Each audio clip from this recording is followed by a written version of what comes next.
Every pedalboard session starts with the selection of pedals and placing them on this grid.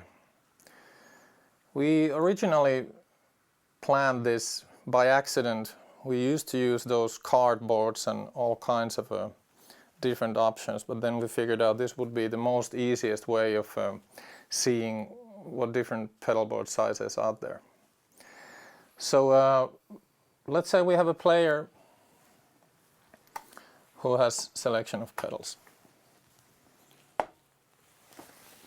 And there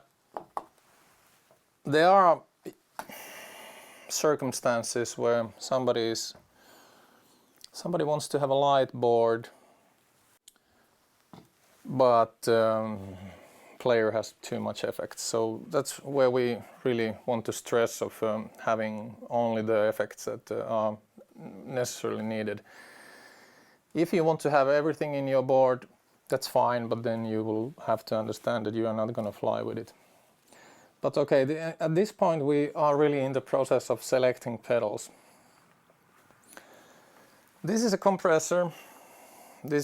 Some guy made it somewhere. We are not sure who, and it doesn't sound that good, so we're going to swap it. And this is what we want to use on this board. This tuner is a classic, but we might want to have something more precise and maybe something without a buffer.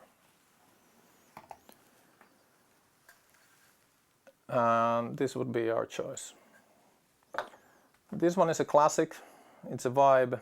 Then we have a kind of a distortion, a bit fuzzy.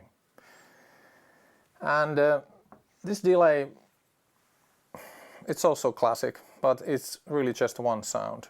And this player is gonna do a show that there's need for lots of different sounds, so we might need something more modern to accomplish that.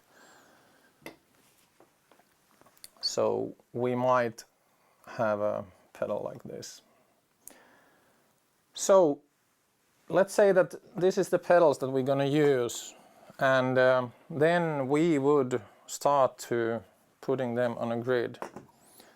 Let's say that he or she will use the distortion in between the verse and the chorus, and normally the tuner is the one that everybody needs access fast. So then we would be able to fit these something like this. But then we realized that we actually have a MIDI capability here, and to access all the sounds in this pedal we might use a MIDI controller.